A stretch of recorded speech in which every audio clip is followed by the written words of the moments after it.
नमस्कार, मैं हूं श्वेता आपके साथ और आप देख रहे हैं राजस्थान की आवाज।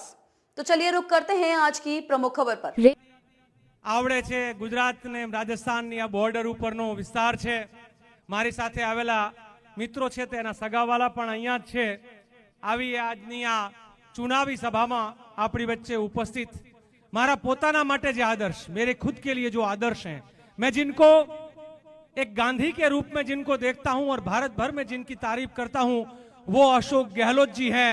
वो पूरे देश में हम लोग उनके बारे में बात करते हैं कि ये सत्ता में रहकर गांधी रहना बड़ा आसान नहीं होता है। आजादी के जंग में गांधी का नेतृत्व होना अलग बात है, पर जब आपके पास सब कुछ पावर है और फिर भी आप एक गांधी की तरह रहना, सबको मिलना, सबके लिए बातों को सुनना, तो ऐसे सम्मान्य अशोक गहलोत जी, मेरे भाई, मेरे छोटे भाई रतन देवासी जी, जो आपके लाडले विधायक भी हैं और हमारे साथी भी हैं, धर्मेंद्र राठौड़ जी, डूंगरराम गेदर जी, पूर्व विधायक हीरालाल जी, पवन गोदारा जी और पूरा का पूरा यहाँ पर रानीवाड़ा के सभी पदाधिकारी और यहाँ पर जिले के सभी कांग्रेस के पदाधिकारी। मैं साथियों थोड़ा हिंदी में इसलिए बात करता हूं कि कहीं मेरी गुजराती आपको कहीं शब्दों की उलझन में ना फंस जाए, इसलिए मैं थोड़ा हिंदी में बात करना चाहूंगा। मैं आपसे पूछना चाहूं, हिंदी में बात करना मेरे लिए अच्छा रहेगा कि गुजराती में? ये दोनों मिक्स वाला मामला हो गया है। हूँ थोड़ू वच्चे गुजराती में ने थोड़ू वच्चे हिंदी में अपने बे राखशु।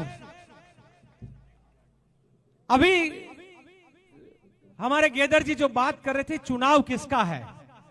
ये चुनाव एक विधायक को सिर्फ या एक संसद को चुनकर विधानसभा या पार्लियामेंट भेजने के लिए चुनाव नहीं होते हैं। चुनाव क्यों होते हैं? चुनाव होते हैं हमारे अपने अधिकारों को सुरक्षित रखने के लिए। चुनाव होते हैं हमारी बात को संसद में पहुंचाने के लिए। चुनाव होता है हमारे दुख और दर्द को शासकों को सुनाने के लिए। चुनाव होता है हमारे ऐसे प्रतिनिधियों को चुने कि जो शासक के सामने जाकर अपनी पीड़ा की बात करे, अपने पानी का इश्यू है तो बात करे, किसान की है तो बात करे, जहां पे किसान की पैदावार है उसके दाम नहीं मिल रहे हैं तो वो बात करे। पर हम कम नसीब हैं, पिछले 10 सालों से क्या हो रहा है? हम कब नसीब हैं?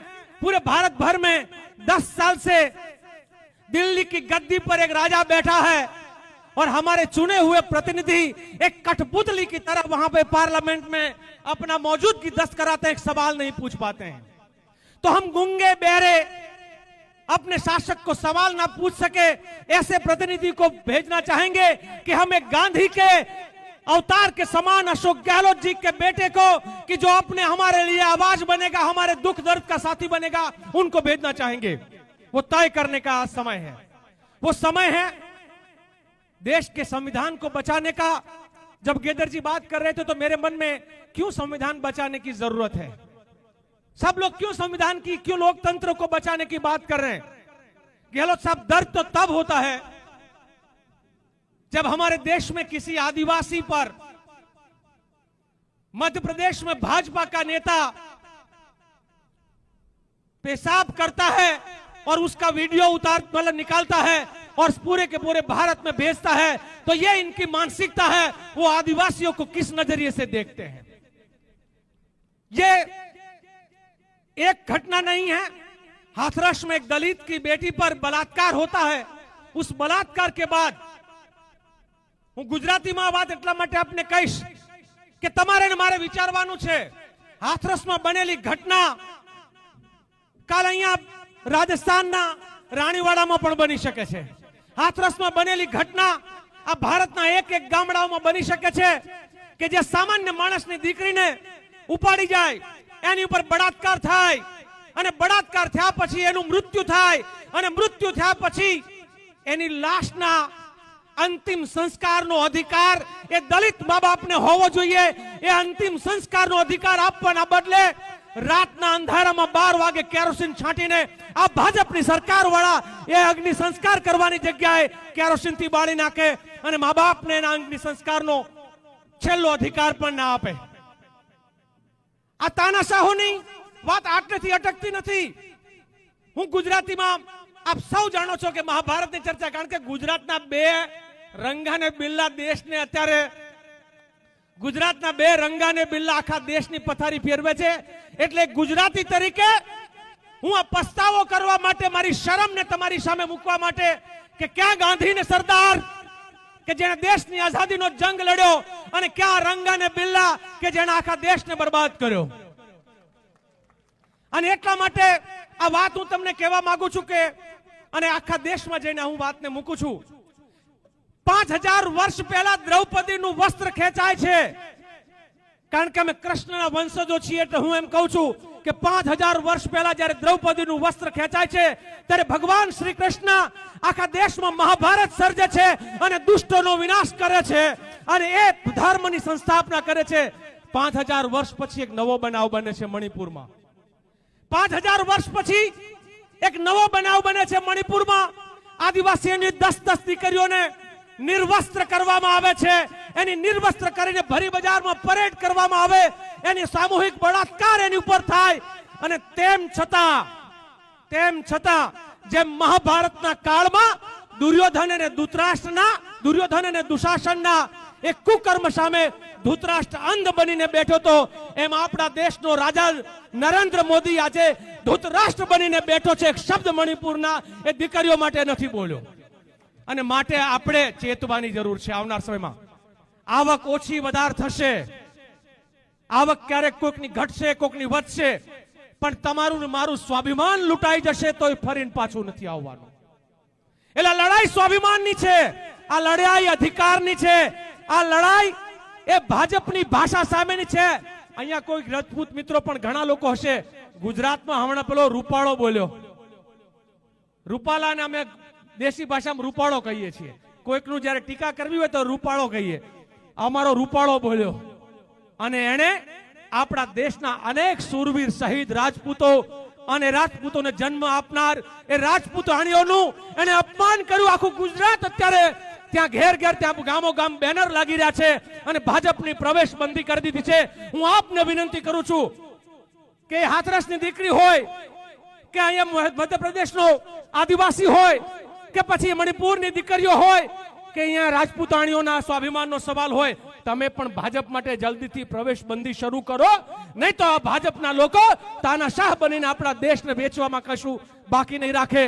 આટલી વાત કહીને મારી એક છેલ્લો વાત જે ઉમેરવી છે. હમણાં ભાજપના લોકો ભાષણ, ગેહलोतजी, भाजप के लोग जब भी भाषण गुजरात में करते हैं या पूरे देश में करते हैं तो ये बोलते हैं कि आप उम्मीदवार को मत देखना, कैंडिडेट को मत देखना, आप कैंडिडेट का चेहरा देखकर वोट मत दो. तो मैं तो गुजरात में भी कहता हूं और आपको भी कहता हूं, जिस कैंडिडेट का आप चेहरा ना देख सको ऐसे कैंडिडेट क्यों देते हो?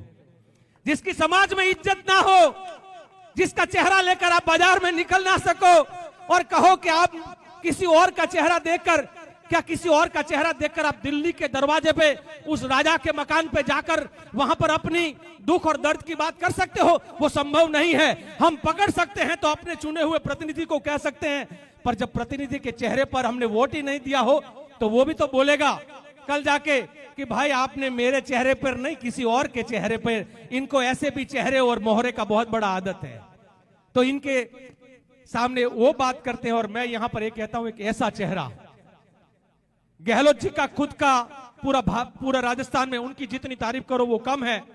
और साथ साथ में ये भी कहूंगा कि जिस कैंडिडेट आपने पाया है, ये मान के चलिएगा वो कैंडिडेट का चेहरा भी एक यंग, एक क्रिकेट बोर्ड का अध्यक्ष, एक युवाओं का पूरा रोल मॉडल के तौर पे आपके बीच में है. वो कैंडिडेट इस एरिया की सूरत को बदल के रख देगा. वो नर्मदा का पानी कहीं और है तो उसको खींच के भी यहां पर आपके राय लाकर रख सकता है. वो ताकतवर है. तो मैं मानता हूं इसलिए आपको यहां पर वोट करना चाहिए. और मैं धन्यवाद करने के लिए भी आया हूं राजस्थान का कि मैं गांव का एक पशुपालक, गाय भैंस चराने वाला एक देवासी, मैंने सपना भी नहीं देखा था कि मैं सेवा दल का राष्ट्रीय अध्यक्ष बनके पूरे भारत की कांग्रेस की कार्यकारिणी में बैठकर वहां पर राहुल जी, सोनिया जी, गहलोत जी, मनमोहन सिंह जी, प्रियंका जी और खड़गे साहब के बीच में बैठकर मैं अपनी बात रख सकूंगा. पर वो बात करने का मौका देने वाला, एक देवासी के बेटे को आगे करने वाला, जैसे रतन देवासी को यहां पहली बार टिकट देकर यहां तक पहुंचाया, उसी तरह मुझ पर भी उनका ऋण है। ये ऋण चुकाने के लिए आया हूं। मुझे भी गांव से उठाकर वहां दिल्ली के दरबार तक पहुंचाया है। तो गहलोत जी तो है, ऐसे बंदे हैं, ऐसे हमारे नेता हैं जो हम सबको सहयोग करते हैं। तो ऐसे सहयोग करने वाले नेता के लिए मैं आप सबसे गुजारिश करता हूं, और वह मैं वोट मांगने आया हूं, एक ऐसी चोट भाजपा को पहुंचाइए यहां से कि कभी दोबारा ऐसी बातें ना करें जो आज देश के अंदर वो कर रहे हैं। गहलोत जी बहुत सारी बातें आपके बीच में कहेंगे, मैं सिर्फ एक नारा बोलूंगा और आप सबको उस नारे का जवाब के रूप में बोलना भी है। कांग्रेस पार्टी गोरों के सामने लड़ी थी, अब इन चोरों के सामने लड़ना है। पूरे देश का आप जानते हो ना, वो इलेक्ट्रोल बॉन्ड के नाम पे 8-8 हजार करोड़ रुपया चोरी करके वो बैठे हुए हैं। तो मैं नारा बोलूंगा, पहले लड़े थे गोरों से, आप कहेंगे अब लड़ेंगे चोरों से। ये चोरों से लड़ने का वक्त है, पहले लड़े थे गोरों से। यहां का पानी मजबूत है, कमजोर नहीं है। थोड़ा एक बार और जोर से आवाज, पहले लड़े थे गोरों से। और चोरों से लड़ने के लिए आप सबको बहुत बहुत मुबारक और शुभकामनाएं। आपका धन्यवाद। जय हिंद। खबरों में अब तक के लिए बस इतना ही। फिर होगी आपसे मुलाकात ऐसी ही किसी बड़ी खबर के साथ। तब तक के लिए नमस्कार और देखते रहिए राजस्थान की आवाज।